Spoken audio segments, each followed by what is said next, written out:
I, Valmek, King of Goma, shall tell you the tale of the blackest period in my kingdom's history. It all began when my eldest son fell tragically to his death at a hunt I had organized for his birthday. Overcome with grief, my wife Antia and my youngest son, Phileas, were prepared to try anything to bring him back.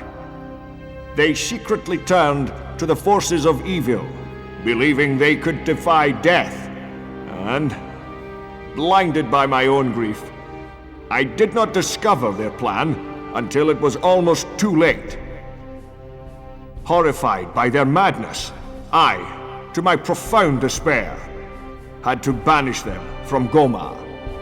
It was only several years later, when Phileas returned to the castle, that I finally grasped the extent of the turmoil which was to follow this tragedy. Phileas's presence stirred some painful memories, especially for Altus, my leading knight. My people informed me directly. After the funeral vigil, Phileas had taken my dear Sedan's remains to Antia's chambers.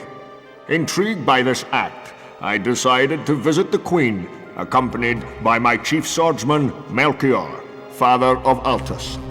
It was thus that I discovered my wife's dark intentions.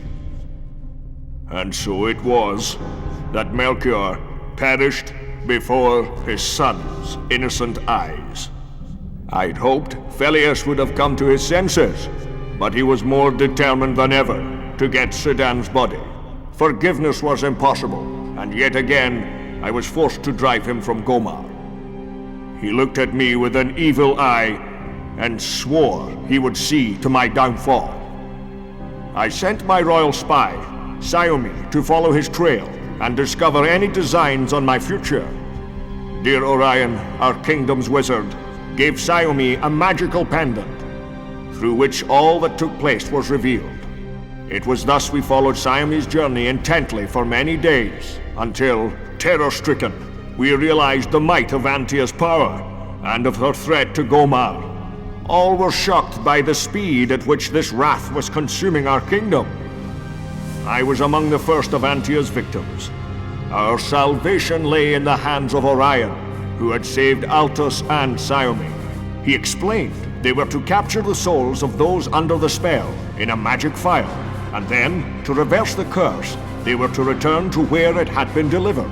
So began the search for souls.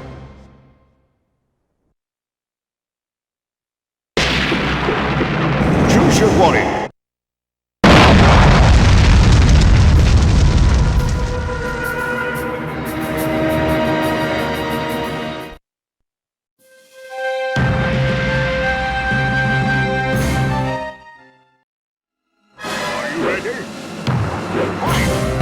Hello everyone and welcome to Soul Fighter, which is a wonderful 3D beat-em-up available exclusively for your Sega Dreamcast.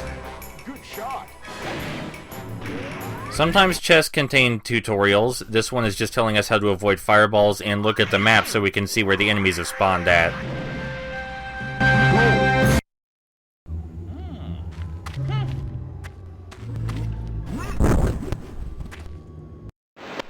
That little cutscene meant there are going to be flaming boulders raining down on us, but fortunately we get both an audio cue and we can see their shadow before they land. Now every enemy in this game has a unique profile and unique AI, and there are a lot of enemies. These pig creatures are called Orax. No, I didn't mispronounce that, that's what the manual says. They are the stupidest and weakest creatures you can fight. And down here is another tutorial pickup telling us how to use our weapon, but I'll get to that when it's necessary. Now, back to the Orax. They are by far the weakest creatures you will encounter, and they're very slow to move, very slow to respond. Hold on, I can't tell if that thing in the manual is a G or an A. Let's just call them orcs, alright? The only time you'll ever be hit by an orc is if they're grouped with other enemies, because orcs are basically just punching bags.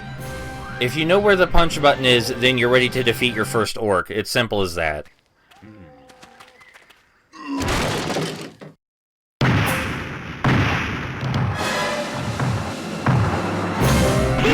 So here are two new enemies, the Rhinotaur and the Titus. The Titus has a very long range with its sword, and it tends to anticipate your attacks and hit you before you get to it. So whenever you see one, you want to take it out first. Preferably by running up to it, and then pressing the attack button slightly before you get there. So that way it doesn't have time to anticipate you. The Rhinotaurs, on the other hand, can charge at you, and they're not very easily knocked over. At least not as much as the other enemies. They also don't take knockback as easily. We got our sword out to fight these creatures. Now, you might see that weapon meter below our POW meter. When that weapon meter runs out, we have to put our weapon away. Our weapon meter fills up as we defeat enemies. Using our sword gives us enhanced range, makes us attack harder, and it seems to make our attacks faster as well. Now these lizard creatures we're fighting, the Slimeness, or Slimness, however you want to pronounce it, they're so dangerous because their tridents can fire projectiles. Either electric or fire projectiles. The solution is, of course, to never ever get far away from them and they won't fire at you. Just get as close as possible as quickly as possible. And here we're going to see another a lizard creature. And here we're going to meet two more lizard creatures, but since it's only two of them, we should be able to take them with just our fists. Now we do have a punch and kick button. And the kicks are better for knocking down enemies, the punches are faster. But the most important thing to remember is that you can combo them. For example, that combo right there was 3 punches and 3 kicks. Very simple stuff, very effective though. There's an important reason you want to combo enemies and get them out of your way as quickly as possible, and this is because that each enemy you encounter has an individual aggression level that increases as you deal damage to them. Enemies are way more likely to attack you and way more likely to advance towards you the more damage they take. This is very important to remember, because if you leave an enemy around with very little health left, they're probably going to be the bane of your existence. So far I've been kicking ass and haven't really been hit, at least not much. But when you do get hit, oh boy do you ever take damage. There's a reason that we're going back the other way instead of straight forward, because if you remember back there was a split path, so we want to see what's going on in the other direction. Man, this is a tiny swamp. I guess it was enough to house plenty of lizard creatures though, wasn't it? So that thing about the aggression level I told you, that was actually in the game manual. At first I thought I was overthinking things, and that there's no way they programmed an aggression mechanic into the enemies. But no, it's there. It's even in the back of the game manual. Although this game didn't receive very good reviews, it was noted for its beautiful graphics and heavily diverse environments, and I think that's fair. This game is very pretty and very colorful. As you just saw, when an enemy unleashes a combo on us, our health gets destroyed. That is the biggest reason to take out the Titus first. Because as you're seeing right here, he's kicking our ass now. You can regain the upper hand by doing one of your charging attacks at him, by which I mean running up and pressing kick or punch. Just make sure you press it a little bit before you get to him. Otherwise he'll just stick his sword out and you'll run right into it. But yes, every time you see a Titus, run up and hit it before anything else. The enemies do drop a lot of health, thankfully, but that doesn't make the game any easier because you only have 1 life to work with. If you die, it's back to the beginning of the level. The levels can be kind of long, some of them are shorter than others, but this one's a good 10 minutes at least. It should also be noted that there are 2 modes of play in this game. There's Adventure Mode and Arcade Mode. In Adventure Mode, which is what we're playing right now, we only get 1 life, but we get to save in between levels. In Arcade Mode, we get 5 continues, but we don't get to save. This moving windmill over here will actually hit us if we stand in front of it. It doesn't deal much damage, it just knocks us over. But considering enemies can hit us while we're on the ground, that's not very good. So a fun fact about this game, in addition to the Dreamcast, it was meant to be released in arcades, like as an actual arcade. Hold on the boulder. As soon as you see the boulder, just turn right around. But yeah, this game was meant to be released in arcades, as in an actual arcade cabinet. For some unknown reason, though, that never happened. And I think that's a shame, because this game would have gotten much more notoriety if it had been released in arcades. People would still remember it. As opposed to right now, where, you know, there's not even a single full playthrough of this game anywhere on the internet. I'm not even fucking with you, go try and find one. They don't exist. So up here is the Bridge of Death. This is the point that the game separates people casually interested in action games with people who are ready to get their asses kicked.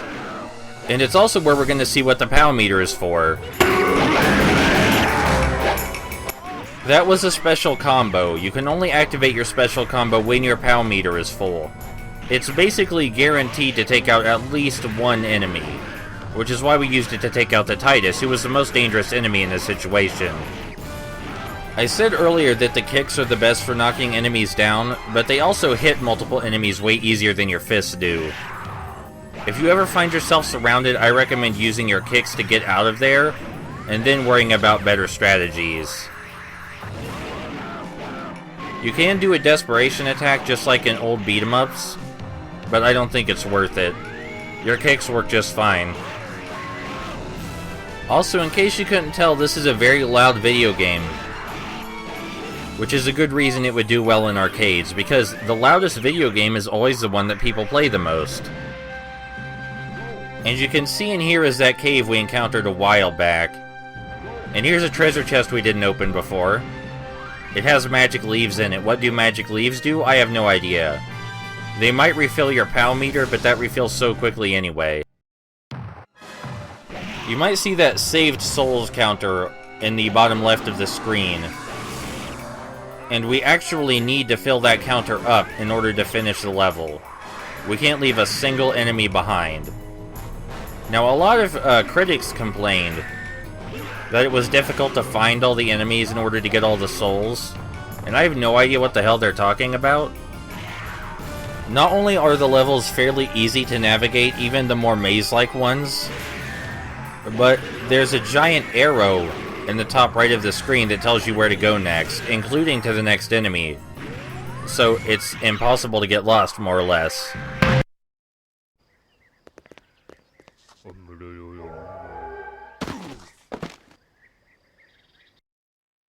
So here we are at the last battle before the first boss, and enemies just start pouring out of this house to our right.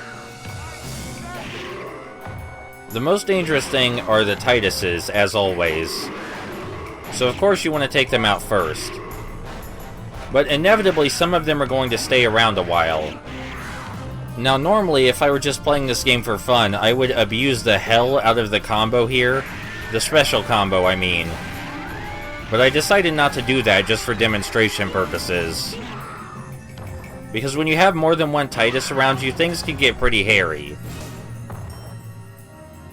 And unlike other beat-em-ups, attempting to go around your enemies doesn't work because they rotate very quickly. So it's all about the timing here. It doesn't matter where you come from, it matters when you press your buttons. That may sound like a relief, but honestly it's much harder. Thankfully, everyone in this room drops health pickups, like all of them. That's very generous. Now, we did save the enemy in the very corner for last, and this is so we have an advantageous position over the boss whenever he appears. You might notice we've been picking up all kinds of weapons so far, and after we get rid of this last pig enemy, you're about to see what those do. I don't know why this pig enemy is over here by himself, but like I said, it gives us a good position to be as far away from the boss as possible, so I'm not complaining.